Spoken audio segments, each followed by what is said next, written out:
بتحكي صاحبة القصة وبتقول: بدأت حكايتي من وقت ما كان عندي 15 سنة. وقتها طبعا كنت بنت صغيرة ولسه يعني مش في سن المراهقة، لأنه ما كناش نعرف إيه سن المراهقة، كنا لسه يعتبر أطفال. لكن إحنا كان عندنا في القرية ويبدأ يبان عليها علامة الأنوثة، كانوا يفتحوا فيها باب الجواز على طول.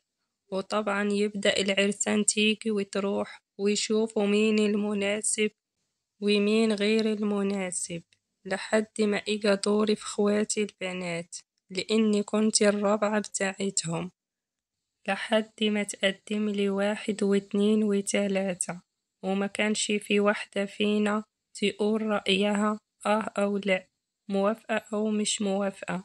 وطبعا كان الرأي والشور شورة أبويا وجدي، كنا متعودين على كده من وإحنا صغيرين.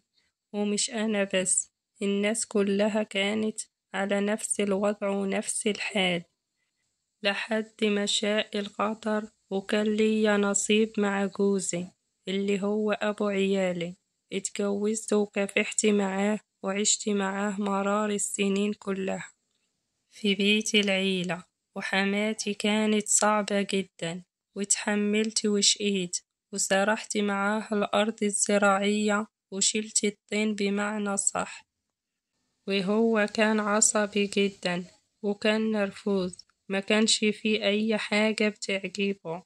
لكن أنا كنت دايما بزعل وبتعصب، لكن ما بيني وما بين نفسي استحالة إني كنت أبين عصبيتي لحماتي ولا لجوزي ولا لأي حد من سلايفي ولا أي حد نهائي، ما كانش ليا حق. وطبعا في الوقت ده أنا حملت في أول شهر جواز، وطبعا كل سنة كنت بخلف عيل، والحمد لله كانت معظم خلفتي ولاد. وطبعا دي حاجة علت من شأني عند حماتي وعندي بيت عيلة جوزي. كافحت واتمرمط ومش عايزة أقول لكم قد إيه. ولما عيالي بدأت تكبر شوية قلت لجوزي إنه إحنا لازم نعيش في بيت لوحدينا عشان خاطر عيالنا كتير وبدأوا يكبروا، ولازم نستقل بحياتنا ونعزل عن بيت العيلة. وبالفعل حطيت إيدي بإيده واشترينا حتة أرض وبنينا عليها وعشت فيها أنا وعيالي، وكبرت عيالي وعلمتهم أحسن تعليم، والحمد لله كانت الدنيا زي الفل. طبعا من بعد ما جوزي بدأ يشم نفسه والأولاد يكبروا والقرش يجري في إيده ويكبر تجارته في المجال اللي هو بيتاجر فيه، في الوقت ده هو بدأ ياخد باله من نفسه، وطول الوقت يقولي انتي عجزتي، انتي كبرتي. وهنا بدأ جوزي يتغير 180 درجة، كل لما يشوفني في خلقته أو يجي للبيت يبدأ يزعق ويشخط وينطر. وصل بيه الحال إن هو يحلف عليا يمين الطلاق، وأنا جوزي من نوعية الناس إنه هو لما يتعصب يحلف عليا يمين الطلاق بالتلات، وكل ده أنا استحملته. لحد في يوم من الأيام اكتشفت إنه جوزي بيخوني، وطبعا في الوقت ده لما دخلت عليه الحمام ولقيته بيتكلم في التليفون عملت معاه خناقة كبيرة جدا، وعيالي كانت كبيرة وحضر كل الخناقة والكلام ده، وطلبت منه الطلاق. وبالفعل اتطلقت أنا وهو أول مرة عندي المأذون، غير الطلقات اللي كانت بالبق دي كلها كانت وقت عصبية ومركزتش فيها، لحد ما ضغط علي عيالي وقالولي عشان خاطرنا يا ماما سامحيه وارجعي معاه تاني. وبالفعل عشان خاطر عيالي رجعت تاني معاه، وبدأ الموضوع يتكرر مرة واتنين وتلاتة، لدرجة إنه أنا شفت خيانة جوزي ليا بعناية لما كنت في مرة يعني في مستشفى. وفي الوقت ده رجعت على البيت، وهو كان مفكر إن أنا هبات في المستشفى مع أمي لحد ما رجعت للبيت ولقيته مع واحدة. وبصراحة منظرهم كان فظيع جدا، ما قدرتش أستحمل، لأنه طبعا أنا ما كنتش وقتها ست وحشة، أو إن أنا كنت عجزت في السن اللي أنا فيه دلوقتي، ولا الكلام ده كله. بالمناسبة أنا عندي 49 سنة، يعني 49 سنة، اللي يشوفني يقول عندي 60 سنة من كتر الشقة والبهدلة.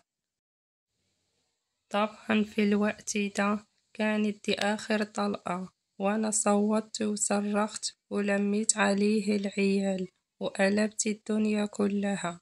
وطبعا ولادي كانوا كلهم اتجوزوا، وكلنا كنا عايشين في بيت واحد، كل واحد ليه شقة في دور. والحمد لله كانت حالتنا المادية متظبطة.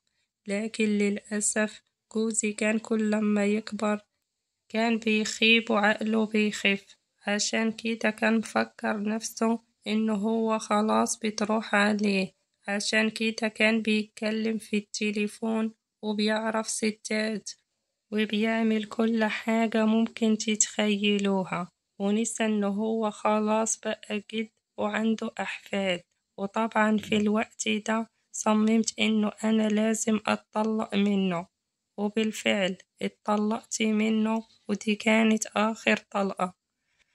وطبعا أنا فضلت عايشة في شقتي مع ولادي، وهو راح سكن في مكان تاني. وعشان هو كان مريض سكر، فعياله عرفوا إنه هو تعبان ومش بياكل، فكانوا بينزلولي وبيقولولي يا ماما مش هينفع، ده بابا تعبان وانتي لازم ترجعوا لبعض، انتوا هتيجوا لآخر الزمن وتضحكوا الناس عليكم، انتي لازم ترجعي له. وطبعا هم أقنعوني إني أرجع، وبالفعل كنت مقتنعة إني أرجع، لكن ما كانش في بالي خالص إنه دي كانت آخر طلقة، وما ينفعش إن أنا أرجع له تاني غير بمحلل. فابني قال إنه لازم يشوفوا حد يكتب عليا وبعد كده أتطلق منه. وبالفعل أنا وافقت، لأنه أقنعوني. قلت لهم خلاص قولوا لأبوكم وشوفوا رأيه إيه ورد فعله إيه. وهو عشان خاطر كان عايز يرجع لي وافق، والأولاد كمان أقنعوه ووافق بكل حاجة. وفعلا جابوا الشاب ده، وكان متجوز ومخلف، وهو كان تقريبا من دور ابني الكبير. وكان ابني متفق معاه على كل حاجة، وكان مديله فلوس عشان هو كانت حالته المادية مش قوي، وفعلا كتب عليا. وطبعا في الوقت ده هم سابوني ومشوا. وفي الوقت ده فضل الشاب ده قاعد مستني إنه ابني يجي يوصله، عشان ابني كان راح يوصل أبوه بالعربية. قعدت اتكلمت أنا وهو وإحنا قاعدين في الأنتريه، قلت له يعني ده عبارة عن جواز عن الورق، وده حرام، وأنا عارفة إنه كده حرام، لازم يحصل حاجة ما بيني وما بينك. قلت له طالما انت كتبت عليا واتفرضت عليا وانا اتفرضت عليك، لازم الموضوع ده يحصل. وفعلا اقنعته انه الموضوع ده لازم يحصل، وقلت له انه هو هيروح وتاني يوم يجيني من غير ما ولادي يعرفوا او يحسوا بأي حاجة. قلت له الموضوع ده هيكون سر ما بيني وما بينك، وهديلك الفلوس اللي انت عايزها، بس أهم حاجة إنه أنا مغضبش ربنا وارجع لجوزي، وأنا عارفة إنه ده حرام في حرام. وفي الوقت ده هو وافق عشان كان شايفه عرض وما يتفوتش. وفعلا تاني يوم إجا وحصل كل حاجة ما بيني وما بينه، ويوميها كنت مرتاحة ومبسوطة. قلتله خلاص لازم نعلم جوزي الأدب، ولازم ما نتطلقش على طول، وعايزاك تختفي وهديك برضه فلوس اللي انت عايزها. وبالفعل اديته الفلوس اللي هو عايزها، وهو اختفى وقفل الموبايل بتاعه. وحاليا هم قاعدين يدوروا عليه عشان خاطر انه هو يجي ويطلق، لكن طبعا محدش يعرف رقمه الجديد غيري انا، ولا حد يعرف هو فين. فياريت تقولولي اللي انا عملته ده غلط ولا صح. انا في نفس الوقت عملت حلال ربنا وما عملتش حاجة غلط ولا حاجة تغضب ربنا، وفي نفس الوقت عايزة أعلم جوزي الأدب وعرفه إنه الطلاق والجواز مش بالساهل كده، ولازم يدوق الويل لحد ما يرجعلي تاني. واللي حصل ما بيني وما بين الشاب اللي أنا اتجوزته حاليا ده أنا مقتنعة 1,000,000% إنه حلال ومش حرام.